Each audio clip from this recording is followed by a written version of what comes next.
వీటికి మధ్యలో సినిమా మన క్రియేటివ్గా కొంత ఇబ్బంది ఎదుర్కొంది. అల్టిమేట్ ఆబ్జెక్టివ్ సినిమా బాగా రావాలని, నేను ఎప్పుడు ఏం చేసినా సినిమా బాగా రావాలనుకుంటాను. ఈ సినిమాకి ప్రత్యేకించి ఆయన తపన చూసి నేను ముఖ్యంగా పొలిటికల్ ప్రాసెస్కి వెళ్ళిపోయిన తర్వాత, పాలిటిక్స్కి వెళ్ళిపోయిన తర్వాత,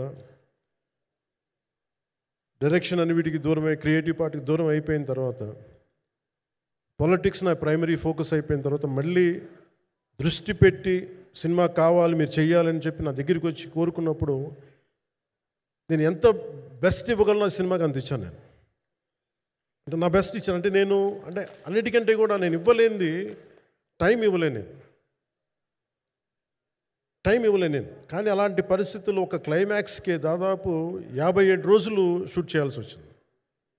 మండు టెండ బాగా, ఇట్స్ కైండ్ ఆఫ్ ఒక మిడ్ మే, అంటే చాలా పిచ్చి ఎండ అన్నమాట.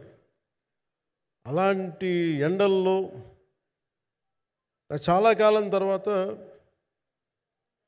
నాకు మార్షల్ ఆర్ట్స్, నేను ఎప్పుడో నేర్చుకున్న మార్షల్ ఆర్ట్స్, ఒక ఎస్క్రీమా కానీ, ఊషు కానీ, నేను నేర్చుకున్న సెల్ఫ్ డిఫెన్స్ టెక్నిక్స్ కానీ, యుఎస్లో నేను ఒక వర్క్షాప్ చేసిన జీత్ కండో ఇవి కానీ, ఇవన్నీ ఈ సినిమాకి నాకు పనికి వచ్చినాయి. నాకు వీళ్ళతో డిఫరెంట్ కొరియోగ్రాఫర్స్తో కూర్చొని ప్రత్యేకించి క్లైమాక్స్ పార్ట్ ఇది అందరికీ ఇన్స్పైర్ చేసింది. అంటే మన స్థూలంగా చెప్పాలి అంటే, ఒక క్లుప్తంగా చెప్పాలి అంటే, ఈ సినిమాకి ఇదే ఆయువు పట్టింది. ఈ ఫస్ట్ పార్ట్కి ఎక్కడో కొల్లూరు నుంచి, మన కృష్ణానది తీరం కొల్లూరు, విజయవాడ సమీపంలో ఉన్న కొల్లూరు ప్రాంతం నుంచి దొరికిన ఒక కోహినూరు వజ్రం నుంచి అది ఎటు మన గోల్కొండ రాజుల దాకా వచ్చింది, మన హైదరాబాద్ సుల్తాన్ల దాకా ఎలా వచ్చింది, దీని ట్రావెల్ ఇటు వెళ్ళింది. ఇవన్నీ జరిగినప్పుడు దీని నేపథ్యంలో జరిగే కథ ఇది. ముఖ్యంగా ఈ ఫౌండేషనల్ వర్క్ చేసిన వ్యక్తి క్రిష్ జాగర్లమూడి గారు చాలా హై కాన్సెప్ట్తో పట్టుకొచ్చారు దీన్ని. ఆయనను రత్నం గారు నా దగ్గరికి వచ్చినప్పుడు చాలా బాగా నచ్చి వెంటనే చేశాను. చేసిన తర్వాత ఒక్కొక్కటి కరోనా నిజంగా ఇంపాక్ట్ వచ్చింది. అంటే ఎలా ఉండదంటే, ఎంత హార్డ్గా ఉండదంటే ఇండస్ట్రీ, అది ఎవరిని తప్పు పట్టలేము. ఒకప్పుడు ఆయన వెంట చుట్టిన నిర్మాతలు, ఆయన వెంట తిరిగిన డిస్ట్రిబ్యూటర్స్, హీరోస్, అందరికీ అలాంటి వాళ్ళకి ఒక నిర్మాతగా ఆయన తపన పడుతుంటే నాకు అంటే ఆయన కోసం ఖుషి తీస్తున్నప్పుడు కానీ ఆయనతోటి ఎంత సౌకర్యం ఇచ్చారంటే, అసలు మాకు 1 month ముందు ప్రీ ప్రొడక్షన్ అయిపోయి నాకు అంత సౌకర్యాన్ని ఇచ్చారు. నేను కంపోజ్ చేసిన యాక్షన్ సీక్వెన్సెస్ కానీ, ఫైట్స్ కానీ, ఖుషీకి నాకు ఆల్రెడీ ఒక 1 month 1.5 month థియేటర్ నాకు ఇచ్చేసి, మన సురేష్ ఎఫెక్ట్స్ థియేటర్ మొత్తం ఇచ్చి నాకు అంత లగ్జరీ ఇచ్చిన వ్యక్తి ఆయన నలిగిపోతుంటే నాకు నిజంగా చాలా బాధేస్తుంది. ఒకసారి it is not about money, it's not about success, it's about standing by hmm you trust, who stood for the people and who stood for the industry. నాకు ఎందుకు ఇది మీతో పంచుకోవాలనిపించింది. సినిమా ఎంత విజయం ఇది నాకు నిజంగా తెలియదు, ఎందుకంటే నేను ఇట్లా అనుకోవచ్చు, ఇంకోలా కానీ ఒక్కటి మటుకు చాలా సిన్సియర్గా చెప్పగలను.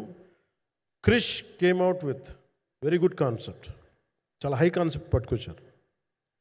కొంత వ్యక్తిగత కారణాలు, కొన్ని ప్రొఫెషనల్ కారణాలు ఆయన ప్రాజెక్టుకి బయటికి వెళ్ళినా కానీ, దీన్ని ఫౌండేషనల్ వర్క్ చేసిన క్రిష్ గారికి మనస్ఫూర్తిగా నా హృదయపూర్వక ధన్యవాదాలు తెలియజేస్తాను మా అందరి తరఫున.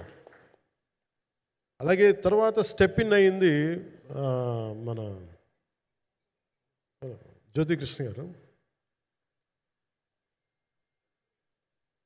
నేను ఖుషి సినిమా చేస్తున్నప్పుడు అప్పుడే లండన్ ఈ ఫిల్మ్ మేకింగ్ కోర్స్ చేసి మన డైరెక్షన్లో ఇన్స్టిట్యూట్ అంతేనా డైరెక్షన్ ఫిల్మ్ మేకింగ్ కోర్స్ చేసి అప్పుడే గ్రాడ్యుయేట్ అయ్యి వచ్చి అప్పటి నుంచి ఉన్నప్పుడు, బట్ యాక్చువల్ తనతో మాట్లాడుతుంటే మోస్ట్ సెన్సిబుల్ డైరెక్టర్ అనిపించారు.